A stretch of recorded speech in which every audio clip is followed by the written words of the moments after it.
Hey guys, Ashley here, also known as the AJ fan. I am here today with a new video. I have not made a new video in I don't know how forever. I think the last video I made, if I'm not mistaken, was the Roman Reigns heel turn explaining video, and I come to I'm not gonna finish those because I really feel like I'm wasting time trying to explain his heel turn to people who just don't get it. So I might, if you want to watch them, you can, but a little part of me wants to just delete them because they're a waste of time of videos. But I might keep them there anyway. So you could enjoy part one and part two because I'm not gonna finish the rest. Um, so here I am again with a new video, and this is a wrestling video. I got a new phone. That's why it took me forever to just come up with a video because this phone is just so much better to upload videos than my last one. So this is a new video, and I want to talk about Extreme Rules last night. Um, Specifically, one thing from Extreme Rules last night because the show sucked. Honestly, looking at the results that I saw on Instagram, the show absolutely sucked. I feel like the winners, some of the wins that I like matches that I actually cared about, went to the wrong people. I honestly did not care for the Edge and Finn Balor match, and you have people honestly calling this, oh, a cinema match. Like, oh my gosh. Like, this match isn't. These. I realized about the Judgment Day group is that this storyline with Edge, or whatever the fuck it's supposed to be, is dragging for what? It's not interesting and never been interesting. It's boring. They're really wasting Edge on Raw. I cannot believe that Edge left SmackDown to go to fucking Raw. He's not doing shit on Raw. Not a goddamn thing. Like, you got him filming people like fucking Rhea Ripley and Damian Priest and Finn Balor. These are fucking jobbers, and now Triple H trying to make them look like a big deal. That's just fucking ridiculous. It's ridiculous. I'm so tired of this shit. I'm so tired. I don't care that she bashed Beth Phoenix in with a steel chair because even doing something like that people think is cool, they don't even look strong as a group. They look fucking stupid. They look dumb as a group. So I can't take that chair shot seriously. Now that came from something like the Bloodline. Oh, I could take it seriously because the Bloodline is actually built in a very powerful force. The Judgment Day, they just look dumb. I'm really pissed that Seth Rollins, that Matt Riddle won the match because I'm getting like really sick and tired of Seth Rollins putting over people, and I'm just getting really sick and tired of it. Like, I fucking love Seth Rollins. I love him to death, and I feel like all he's been doing the past 2 years is putting over people to make them look strong. And some people that he put over, they haven't done nothing is being put over by him. Like, where does Matt Riddle go from this? Like, where does he go from being him? I know people say that there might be another match. Honestly, I don't want to see another match because I want this to be done and over with. Like, where does he go from here at the game, at the beating Seth Rollins? We'll see, because he won't go anywhere. Matt Riddle could be like a lower mid card guy. He he's not bad in the ring. He could be better. I feel like he is kind of botchy, and he could be. He's a good seller. I would say he's a good seller. He does sell really pretty good. At least he has somewhat of personality, but it's not enough for me to get behind him. If you ask me, I understand that he might be over with the crowd, but I don't know. I feel like I need to see more from him because I'm not really getting behind the guy. I'm just really curious to see where the fuck he goes from here because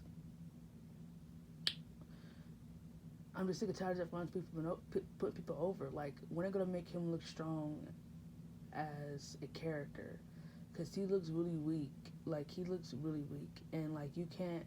It's put him this, and this is why Roman Reigns don't have any good opponents because you make everyone look really weak compared to him, and it's like how is he supposed to take these guys seriously when they've been losing? They're losing. They're not doing anything to look incredibly strong for him to take seriously. Like, oh, okay, this guy is looking pretty good. Maybe I can be in the ring with him, do something with him to see if he's worth my time as a tribal chief. But I'm not saying that Seth Rollins isn't worth Roman Reigns' time. It's just how Roman Reigns was taken seriously as a competitor when he's been losing. He's been putting people over like the whole time. Like, I think Castro was the only pay per view match that he won clean without putting someone over. I'm getting really sick and tired of this shit. I want him to stop putting people over, especially people who most likely in 5 years won't even have a career here. Like, Jesus Christ, I'm so sick and tired of this. Triple H, stop. Let's move on before I just get more irritated. I don't care for the Bayley Bianca match. I don't care for that. The match that I do care about is the Liv and Ronda one. Why the hell would Liv Morgan lose her title? She deserves so much better than that. She deserved a way better title reign. And it fucking sucks that they might turn her heel because I want to see more fire from her as a babyface. I want to see more fire from her as that underdog. But if she does turn heel, I hope it's not mediocre because she does have potential to be a really good heel if there's something to give her a good backstory on why she's a heel. Like, what's her motivation? Like, how can the audience get behind her heel turn? I'm really curious to see where this goes, but she deserves better than this, and she didn't deserve to lose to someone like fucking Ronda Rousey. I don't care. Ronda does not need the title. Her title reigns have always been lifeless, unsubstance, and she's just boring in general. And no one cared to see a match between her and Sonya. Not at all. We could got to see a Liv Morgan and Alexa Bliss match for Alexa Bliss feud.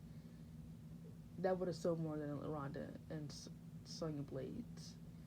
I don't care for Drew McIntyre and Karrion Kross. I don't care for either one of them. Karrion Kross is, I don't see what's special about the guy. He needs a lot of more work. A lot more work. I don't remember any other matches on this card, and let's talk about the one thing that people are jizzing over the internet: Bray Wyatt returning. Why are people so excited about this? Like, literally, how many times has this guy came back and came up with a new character and it completely failed? Like, how many times has he come back and he's done this? Like, why are people so excited about this White Rabbit character? Like, why are people so excited about this?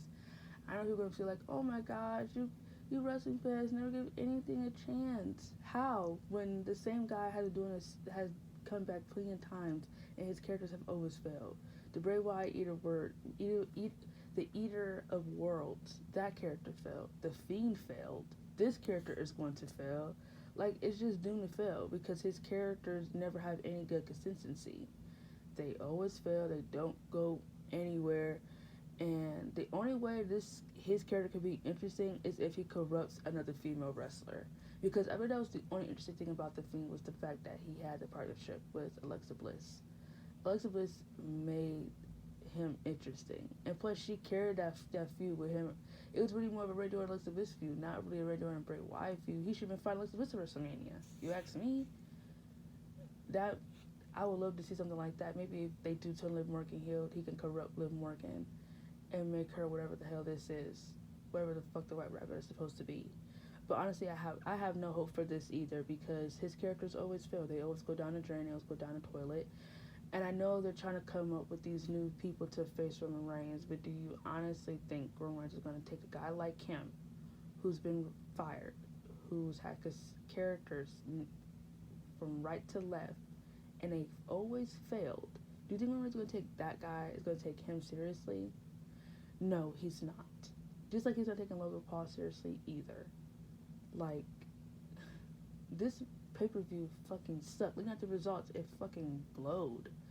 So I hope the next pay-per-view, I think it's Crown Jewel. I hope WWE gets it together and they actually come up with a good, consistent pay-per-view. Because SummerSlam was great. I don't know what the hell this was. I feel like some of the winners should have not won. So that's the end of that. That's my wrestling video. I don't know what to call this. Maybe Extreme Rules review. Even though I didn't watch all the matches. But there you go. That's my Extreme Rules review. And I actually have a video coming up about the Bloodline. So please look up for that. Yeah, so I think for the week it might be some wrestling videos I'm probably going to upload and talk about. But there is a Vampire Diaries and Degrassi The Next Generation video that I have to finish, and it's the part 2 of the unpopular opinions for you guys. So please just look out, and thanks for supporting my channel.